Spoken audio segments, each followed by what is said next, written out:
Good morning. This is Akashvani, Kohima, the morning news read by Bulletin. Prime Minister Narendra Modi will chair the 5th National Conference of Chief Secretaries in New Delhi today and tomorrow. The three-day conference, which began yesterday, is aimed at strengthening center-state partnership through structured and sustained dialogue on national development priorities.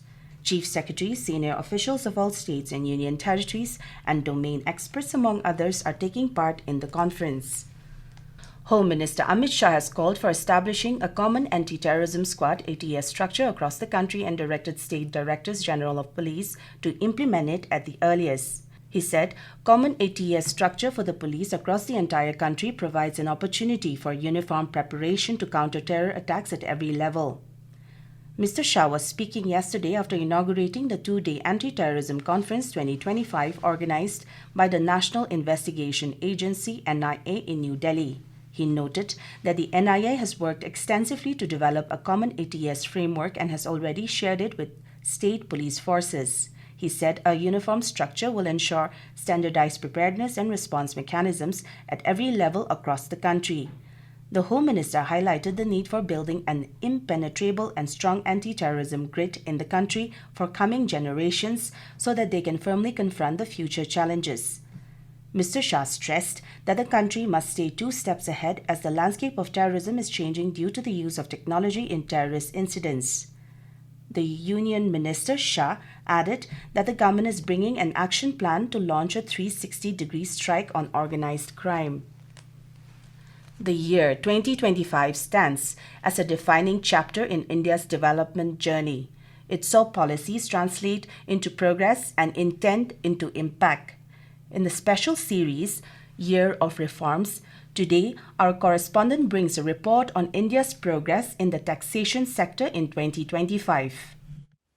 India's tax history reflects the evolving relationship between the state and its citizens, from the oppressive salt tax challenged by Mahatma Gandhi in 1930 to income tax rates touching an extreme 97.5% during the 1970s. Excessive taxation fostered distrust, fear-driven compliance, and widespread evasion. The tax reforms initiated by the Narendra Modi government over the past 8 years and decisively carried forward in 2025 mark a clear departure from that legacy. The key pillar of this transition is the next generation GST reforms. This year, the system was rationalized into 2 main slabs of 5 and 18%, with clear classifications, easier registration, and simplified compliance.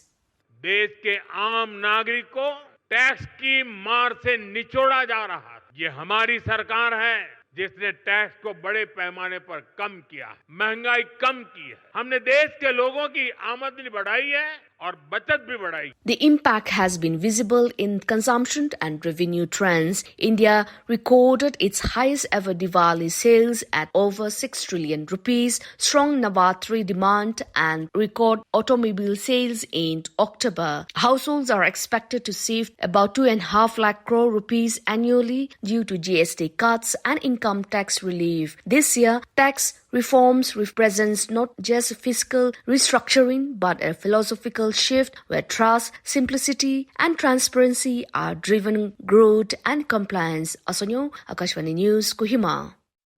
Speaker of the Nagaland Legislative Assembly, Sharingin Longkumar, has expressed deep sorrow over the passing of Tripura Legislative Assembly Speaker Biswa Bandhu Sen. Describing him as a seasoned parliamentarian and devoted public leader, Mr. Longkumar said Mr. Sen's long service as Deputy Speaker, and MLA from Dharmanagar reflected his commitment to democratic values. Recalling their association through the Commonwealth Parliamentary Association, he said Mr. Sen's passing is an irreparable loss to the Tripura Legislative Assembly, the CPA fraternity, and the people of Tripura.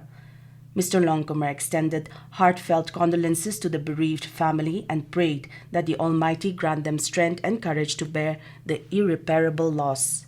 And in women's cricket, India defeated Sri Lanka by 8 wickets in the 3rd T20 International in Thiruvananthapuram last night to take an unassailable 3-0 lead in 5-match series. Targeting a Chasing a target of 113 runs, India overhauled the score, posting 115 runs for the loss of 2 wickets in just 13.2 overs. With that, we come to the end of morning news. Stay tuned as we will be back with the evening English news at 7:20. Have a nice day.